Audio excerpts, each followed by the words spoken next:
Akala ko kasi Mr. Chair, nung sinabi niya at large, hindi na makita. Usually kasi ang pagkakaintindi ko, pag sinabing he's at large, the suspect is at large, nowhere can he be found. We don't know his whereabouts. So nandiyan pa pala.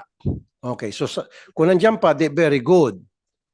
Okay? Now, ang tanong ko po, ano po yung ginagawa nyo ngayon sa PNP as far as investigation is concerned para madiin po siya? Kasi very clear na sa atin lahat dito ngayon na siya talaga ang suspect. Siya talaga ang primary suspect. At kasama itong kanyang driver. Sir, on the part of the CIDG, sir, we're still looking for witnesses. We have leads, no, as to possible whereabouts or saan dinala si Catherine. It's just very hard to substantiate into evidence form those information provided to us, because later on, sir, we'll be facing legal battle, and there should be somebody or any evidence for that matter to link De Castro, especially sa yung info gap natin as to the whereabout of the body of Miss Catherine Camelan. Anyway, hindi pa naman murder ang kinaso nyo, di ba? Serious illegal detention. Yes, sir, So it kidnapping. does not require the body of the crime. Yes, sir, yes, Oh, sir. so i-establish lang ninyo yung serious illegal detention. Okay Yeah. na. Yes, sir. Actually, sir, in compliance to the Department Order DOJ DC-20, we have a collaboration with the prosecutors before the filing. And that was agreed between CIDG, Proper A, and the DOJ, sir, for the initial filing of kidnapping and serious illegal detention under Article 267 of RPC. Mr. Chair, niyaya niyo ho ba yung driver niya na maging state witness? Did you offer that to the driver? Yes, sir. When he voluntarily surrendered with Balayan PNP, we immediately send our investigators, CIDG investigators, to the station. Upon advice of the council, where he only provided our investigator as to his personal circumstances, but on matters relating to the case, he refused to answer, Mr. Chair. I know, he refused to answer. Of course, karapatan niya po yun. Ang tanong ko po, inoffer niyo ba sa kanya na, o sige, pag naging state witness ka, wala na kami sasampang kaso sa iyo, o mas magaan yung kaso mo, hindi ka magsaserve ng long term, bumaliktad ka na lang, sabi mo sa amin totoo, protektahan ka namin. Did you offer that? Yes, yes, sir. Ano We po offered naging him tugon niya? the benefit of the witness protection program provided Yes. by the government. What did he say? He declined, He declined. Okay. Mr. Chair. Mr. Chair, since nandito yung mga kamag-anak, may mga hinaing kasi sila, Mr. Chair. So, I would like to hear the side of the relatives, yung kanilang hinaing, nung from the start na nawawala yung kanilang relative up to the time nung eto na nga, na nakita na yung sasakyan, na may dugo at identified na sa kamag-anak ng blood. Sino pong gusto magsalita? But, excuse me, Senator Tulfo. Before we give the floor to the parents, gusto ko lang malaman ng lahat na yung si Jeffrey Magpantay ay nagpadala ng sulat dito at sabi niya, hindi daw siya makarating dahil wala daw sa kondisyon yung kanyang abogado, may dinaramdam daw at nawala daw yung vaccine card niya. Pero next meeting daw, dadalo daw siya. So, next meeting, dadalo talaga ito dahil isyuhan natin ng sampina eh. Ibig sabihin, Mr. Chair, masama ang pakiramdam ng kanyang abogado. Hindi siyang may masamang pakiramdam. Hindi siya, yung abogado niya may masamang pakiramdam kaya hindi daw makasama sa kanya dito. Takot siya pumunta na wala kasama abogado. But next hearing, pupunta daw siya. So, Yes, sir. go ahead, Senator Tulfo. Sino pong gustong magsalita? Si Ching Ching na sister or si Nanay Rosario? Nay? Magandang umaga po, sir. Ang lagi ko lang naman hulong hiling ay yung magkaroon ng linaw ang pagkawala ho ng aming anak. Dahil 4 na buwan na ho, ngayon hong susunod na buwan, halos 5 buwan nang wala ho kaming alam. Wala ho kaming alam kung nasaan talaga siya. Kahit ho medyo nakikita at nalabas yung mga balita na ganito ang nangyari sa kanya. Pero wala naman ho kaming nakikita o nalalaman kung nasaang lugar siya, kung saan siya dinala, kung ano ho ba talaga ang nangyari sa kanya.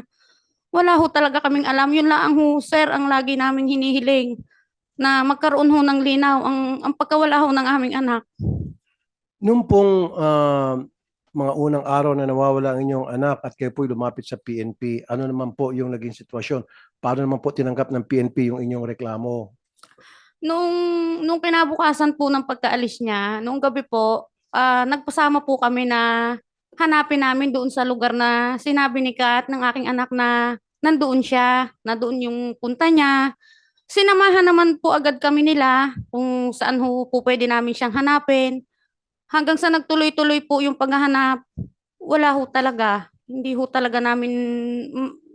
namin makita at wala ho kaming malaman tungkol sa pagkawala niya. Nay, kailan niyo po nalaman na yung anak niyo pala ay girlfriend ni Major De Castro? Noong gabi po ng October 13, nung pumunta po kami sa police station sa amin sa Tuwi, may nag-message po kay Ching sa anak kong panganay na kaibigan po ni Kat. Noon po namin nalaman na siya ay may boyfriend na yang sinasabi pong yan.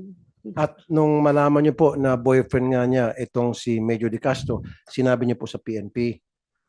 Hindi po agad-agad, sir. Dahil syempre, nalaman po namin na yan siya, pulis siya. Para pong nung panahong yun ay hindi namin maintindihan kung saan namin agad ibubukas ang aming reklamo. Pero bago po namin sinabi sa PNP, sir, nag-file po kami ng complaint sa NBI Batangas, sir. Bakit po sa NBI Batangas? Dahil inisip po namin na baka mas mapapadali o mas makakatulong dahil ang isip nga po namin, kabaro siya ng mga pulis. Marami yung sasabihin ko na po yung naririnig ko sa iba na kabaro yan, baka may ganito, ganyan. Pero sinabi ko naman po noon sa kanila na may tiwala ho ako sa kanila dahil kailangan namin ng tulong nila para makita po namin ang aming anak. Nung masabi niyo po sa PNP, after sa NBI, Apo. nasabi niyo rin po sa PNP na karelasyon niya ng anak ko yan si Major De Castro. Kailan po yun? Mga October pa rin po, sir, yun. Hindi pa po October. nalampas ang buwan ng October dahil simula naman po nung araw na hindi na namin siya makontak, dire-diretso na po ang paghahanap namin. Okay, kaya Sunod-sunod. po, nung masabi niyo po sa PNP na yung si Major De Castro, ang boyfriend ng anak ko, that was in October po, Apo. sometime. Mhm. Nung masabi niyo po sa PNP, ano pong ginawa ng PNP? Gumawa din naman po sila ng aksyon na hanapin. Si Major. Magkaroon ho ng hiningan ho nila kami ng mga salaysay kung paano masasabi na si De Castro ang kasama, ang boyfriend. Ayun ho, para doon na ho nagsimula yung aming pagbibigay ng salaysay sa kanila na ipinaliwanag namin sa kanila na noong umalis po si Kat, ay si De Castro po ang kikitain niya. Nasabi po sa inyo. Sinabi po sa amin ng kaibigan niya, sir. Okay. Sinabi po. So, yan po ba ay nasabi niyo sa NBI din? Apo. Okay, curious lang po ako. Ano po yung nangyari sa investigation ng NBI? Good morning po, sir. Ma'am. Bali, nag-file din po kami ng kaso sa NBI at nag-conduct din po sila ng investigation na ready naman po nilang ma-open na rin po kung ano po yung nakala po nilang mga evidence. At noong nakaraan pong January 29, 2024, kasama po namin sila sa hearing po sa RTC Taguig para po makakuha po ng search warrant po para po sa Globe Telecom, para po doon po sa disclosure po ng computer data. Okay. So, ano na po naging resulta nung search warrant na hiningi sa korte? ng NBI? Bali, meron na pong search warrant, hindi pa lang po nagbibigay pa po ang Globe. Ayaw pa po nila magbigay. Gaano katagal na po ito since kayo po ay lumapit sa NBI at NBI kumuha ng search warrant sa Globe para dun sa pagkalap na ebidensya tulad ng sa cellphone and all?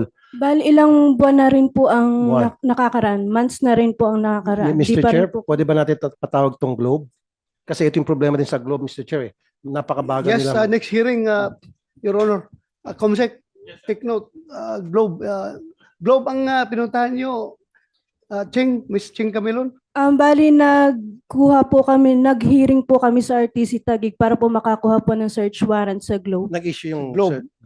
Nag-issue na po ng search warrant, hindi pa lang po, ayaw pa lang po magbigay ng Globe Yun para nga, po Mr. makadagdag po sa Yun nga, Mr. ebidensya. Chair, itong Globe, meron ng search warrant yung korte para doon sa telepono ni Major. Ayaw pa rin ng Globe mag-comply. Well, kung basehan natin yung previous case no na imbestigahan natin dito sa committee, yung killing doon sa Vice Mayor ng Cagayan, suspect natin yung Mayor mismo. Matanda.